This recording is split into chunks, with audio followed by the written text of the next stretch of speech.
Space 1999, a classic or a classically forgotten? Hello guys, welcome, or if you've already seen my channel before, welcome back. I am the Philadelphia Whovian, and yes guys, once again we're going in another direction, talking about another aspect or element of science fiction when it comes to the history of science fiction, when it comes to pop culture and media. And right now, we're focusing on that thing called Space 1999. Yes, it's a TV show back from the 1970s. And the reason why I say classic or classically forgotten, I'm going to mention that later on in the video to explain why I have that as a title. But before we do all of that, let's actually talk about the history of Space 1999, what it is for those people who are watching my channel but have never seen this TV show before. Space 1999, again, was a TV show, a science fiction TV show, back in the 1970s. I believe it aired in 1975, as a point of fact. And guys, if I get any of my facts incorrect in this video, you have permission to completely correct me. So moving on, again, from what I researched, 1975 is when Space 1999 aired, and it was a Gary Anderson production. If memory serves me correctly, yes, very much was a Gary Anderson production, and it starred Martin Landau as the lead character of John, and Barbara Bain as Helena, the doctor. And also stars Barry Morse in this, who also does a very good job. Now, I do not know the credits of Barry Morse, but I'm assuming he's a very acclaimed actor because he's incredible in this. But also, Martin Landau and Barbara Bain were also award-nominated actors and actresses. And also Barbara Bain, if you know the show Mission Impossible, she was in Mission Impossible, and don't let her age fool you in this. My God, she's a total babe. And Martin Landau, okay, he's quite handsome in his own way. If you've never seen the show, the only way I can give you an explanation of what Martin Landau looks like, let's see, it's Jeffrey Palmer. Think of Jeffrey Palmer. Think his face and body structure, and mix it with Mark Lenard. He's the actor who plays Spock's father in the original Star Trek show and in the Star Trek original movies. So think of Spock's father. He also was in Patterns of Force, or Balance of Terror. But either way, think of Spock's dad, mix it with Jeffrey Palmer, and put their faces together. That is Martin Landau. And if you don't know who either of those actors are, you're not going to know what he looks like, but either way, there we go. Okay, also, when it comes to the storytelling aspect of this, I believe Christopher Penhold, he is the main story consultant and one of the main script writers for the show, and he does an amazing job in not only writing scripts, but also keeping the story contained and having a good progression of events. But also we get more iconic sci-fi writers, like Johnny Byrne, like Art Wallace, like also, from my memories, George Belloc, and other really good people. I want to say it's David Weir who also wrote for this, but I could be wrong about that. But I could be here all day telling you the names of the great writers and directors.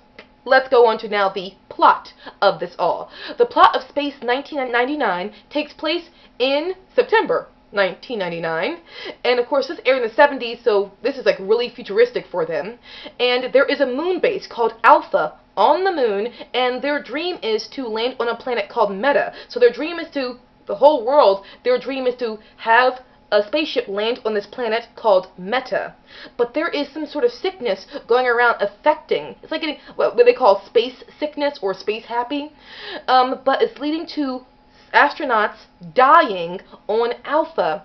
And John's character, played by Martin Landau, goes to inspect this problem, and he will not have any shuttles try to land on the planet Meta until he has this problem figured out. But it turns out something happens. In the first episode, it's called Breakaway. It's called that for a reason. The moon gets completely knocked out of the Earth's orbit. Yes. The moon literally gets pushed away from Earth and lands many, God knows how many light years or whatever away from planet Earth. And as a result, Earth undergoes all these natural catastrophes because it no longer has the moon orbiting it. And the moon helped keep the balance of planet Earth. So, yes, this is a story. Space 1999 is a story about a whole base, a moon base called Alpha, lots of people on that moon base. Now they're on the moon, on a far different side of the galaxy, and they're trying to spend all this show, or their adventures are following them trying to find a planet they can live on, and the many adventures and misadventures that happen along the way of trying to find a planet to establish and live on. And there's a lot of good stuff in this.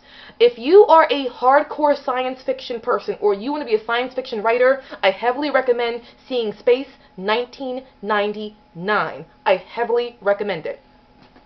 But here's the thing, I admit, guys, it's not for everyone. The best way I can explain this show is it's a mix of Star Trek, the original series, with 2001, A Space Odyssey.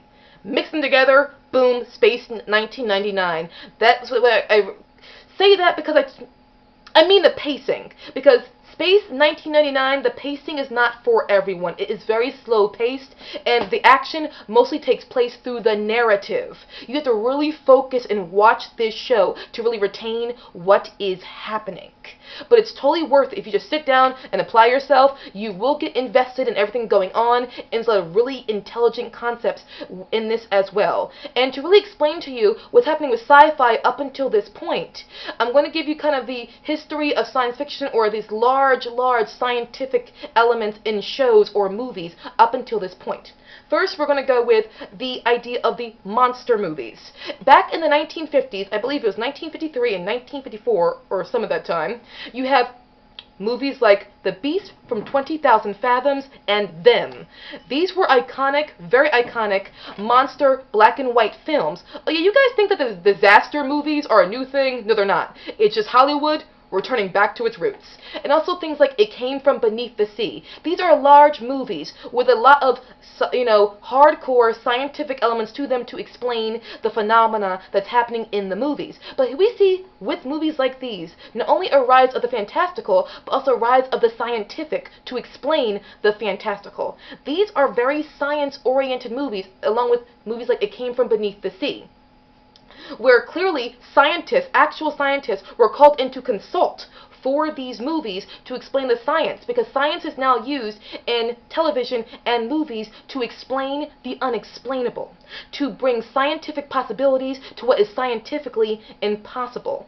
And so we see that happen. Then in 1956, we have the book, or The Forbidden Planet, got published, and then we know it became an iconic movie, and it showed how now science fiction itself is now being able to be taken seriously. So sci-fi really begins to take on something of its own. Then, in 1960, sorry if I got this date wrong, but correct me if I'm wrong, The Time Machine now becomes a movie. You guys know about The Time Machine. Now it's become a movie, so now science fiction is showing it's a trend that's not going to fade very soon. So, then in 1963, an American, Canadian specifically, over in Britain, got enough people to believe in him. His name was Sidney Newman, and he created in 1963 Doctor Who. Once again showing how sci-fi, even if people think it's going away, it's not really going away. Then it becomes a hit, and then by the time the 70s rolls around, Doctor Who has become something of a phenomenon. It really has. But only 3 years after Doctor Who got founded here in America in the 1960s, 1966 I believe, Star Trek. Season 1, 2, and 3 became a thing. Star Trek became iconic to those people who absolutely loved it, but the TV show itself, well, the company itself, while Desilu, which is Lucille Ball and Desi Arnaz, their company loved Star Trek. The people who ran Star Trek with CBS did not really understand it, so they were hoping to get it canceled. Got it canceled after 3 years, but here's the thing. On the year that they were fighting to get it canceled and successfully did get it canceled, guess what happened? 2001, A Space Odyssey.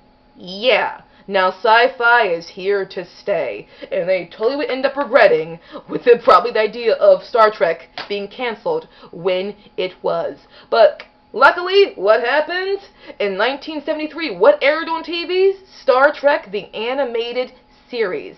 And it would go on for 2 years, winning an award, I believe, in 1975. And then, what happened in 1975? Oh, that's right, Space 1999.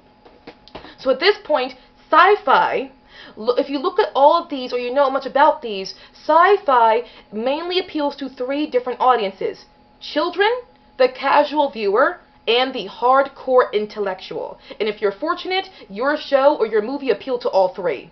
But Space 1999, while you could probably be a child and still enjoy it if you care about watching something you don't always understand what's going on, but you're like, oh, the spectacle is amazing, you can... Space 1999 was for the intellectual. It's a very intellectual show that you have to really sit down and apply yourself, and if you do, it will hypnotize you. But now you know, because at this point, Star Wars has not come out yet. Correct me if I'm wrong, but Star Wars would not come out until around 1977, 2 years after this got started and after Star Trek has long been in existence. So the idea of space and all of this becoming more of an action adventure, frolic and etc. and so forth, where it's more about the action and the adventure, and pretty much anyone can retain what's happening, and being less of the intellectual plane or scientific plane where you have to really delve into science to really understand what's going on, would not happen yet. At this point, sci-fi is still about having large scientific ideas and being scientifically oriented to the point where, sometimes people are not going to always understand you, but also you might be slow in pace. You're not going to be as active in pace as you would be until we get Star Wars, which would begin to help people really pick up the pace of giving you a nice, good action adventure. Space 1999 is for the intellectual, but also shows what sci-fi is up until this point. It has action in it, it has adventure in it, but it's also an intellectual, stimulating experience that can sometimes be a little slow to build. But when it's building, it's rich as it's doing so. I hope I explained this well enough. Guys, correct me if any of this does not make any sense at all. I'm just giving you the history of sci-fi. Again, there were other sci-fi movies and shows coming out at the same time as what I'm mentioning. That's very true. I'm just giving you the overall arching concept. But at this point, sci-fi, when it comes to Space 1999, now you know it came after Star Trek, the original series, and after 2001, A Space Odyssey became groundbreaking. These were going to influence what Space 1999 was like. So you think you're going to see this and go into it with things like, oh, Star Wars. No, this is pre-Star Wars, post-2001, A Space Odyssey, and post-Star Trek. You even have an episode in this called The Guardian of Miri, which clearly was inspired by Star Trek's This Side of Paradise. Guys, if you've seen that episode, tell me, the actress in The Garden of Miri, was she the same actress in This Side of Paradise? Was she? Because I think that she was. It seemed like she was. She looked the exact same. And this, even though it got inspiration from, clearly probably got inspiration from 2001 and from Star Trek, this Space 1999 also gave out fresh, new, and creative ideas. That's why I would recommend seeing it if you're a sci-fi writer. It has lots of good new ideas, though it still did recycle a couple of older ideas. But it's perfectly fine to do that if you have good new ideas.